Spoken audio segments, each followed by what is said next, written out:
Namaste, my dear beloveds. My name is Vasundhara Talware, and are you wondering how do you manage change in this time of crisis? Well, we've been managing change in times of crisis since forever. Have you ever imagined that we were stuck in a dark hole, in a small little pouch for 9 whole months? And we've turned out just fine. As soon as we popped out into this world, our umbilical cord, our only source of nourishment, was cut. And that was crisis. We turned out fine.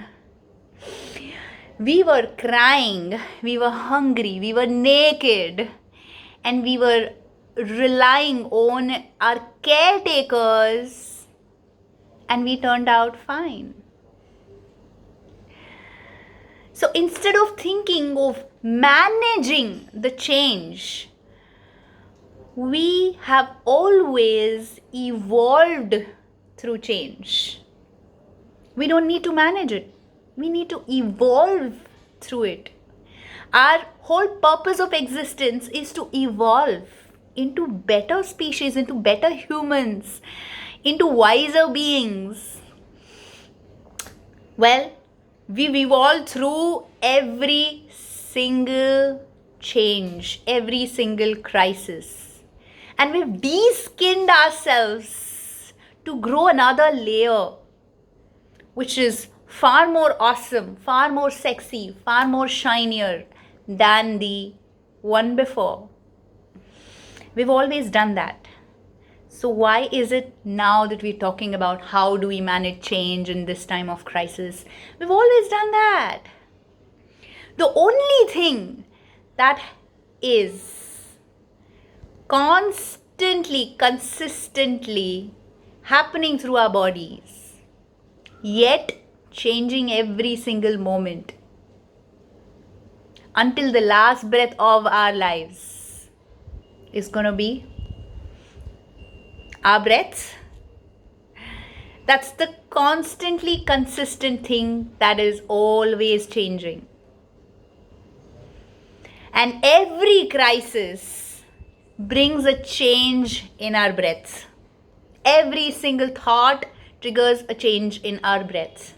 You're worried, you're angry, you're stressed, you're scared, you're depressed, you're sad. Your breath changes every single time. You're happy, you're ecstatic. Your breath changes with those emotions too, with those thoughts, with those feelings too.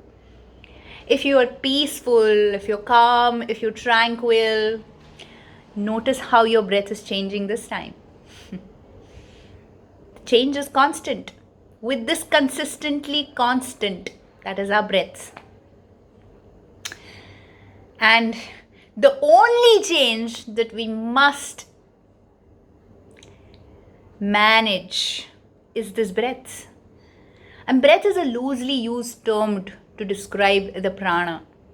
And there are 5 types of pranas in our body. Prana, which means which is below your throat and above your diaphragm, that which controls your lungs, your heart, all the organs in this particular area, is called the prana. So there are 5 types of prana, part of which is one prana, that is also called prana, which takes control of this area.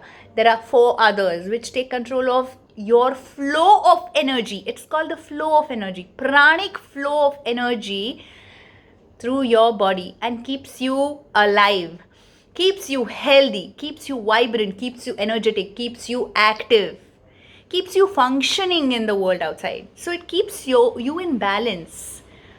And the minute you take good care of these pranas, your expression outside is going to be highly impactful.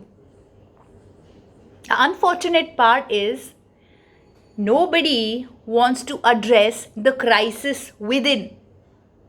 If you were given a choice to choose between a crisis outside and a crisis within.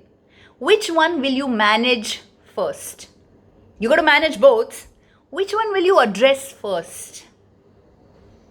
Very few of us will address this first.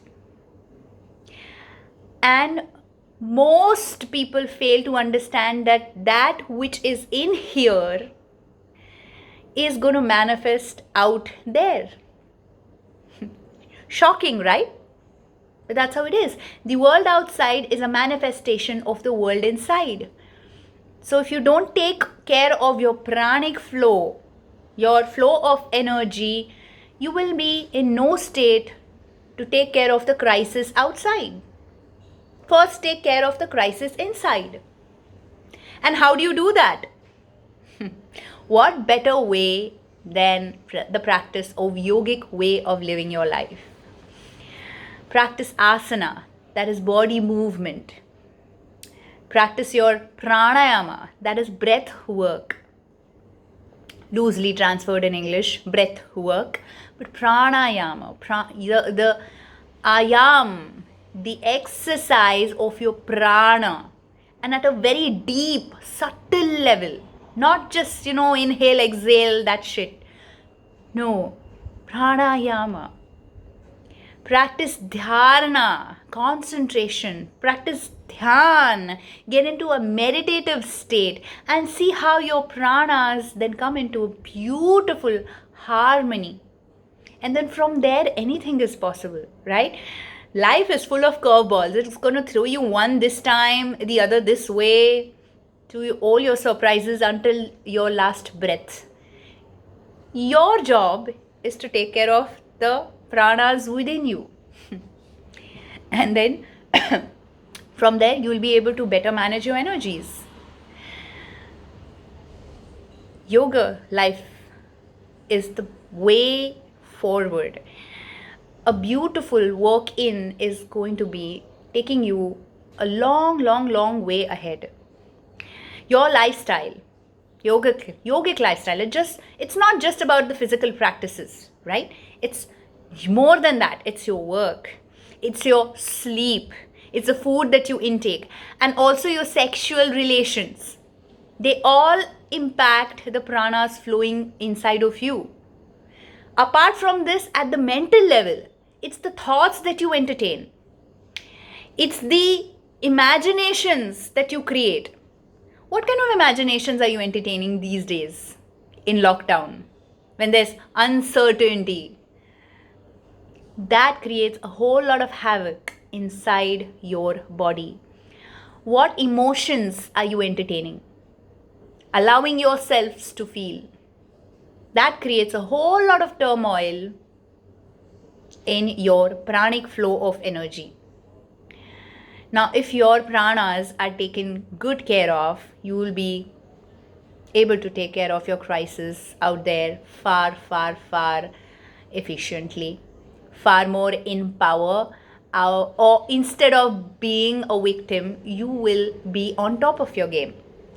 And most importantly, crisis or no crisis, if you take care of this constantly, consistently changing parameter of your life, you will be amazed to see how easily you can manage change in the world outside. So practice yoga, adapt this beautiful way of living. It's very, very simple, it's beautiful, it's deep, and it gives you all kinds of energies to go out and express yourself the way you want, to manifest whatever you want or need, truly. Hope this message has come handy, and if it has, please share it with your loved ones. Let them also know how important it is to take care of the insides, the pranic flow of energy inside, rather than just focusing on managing crisis outside. And most importantly, subscribe to my channel to receive many more such messages, and leave a comment below if you liked this video. I'd love to read what you have to say. Thank you so much. Love you very, very, very much.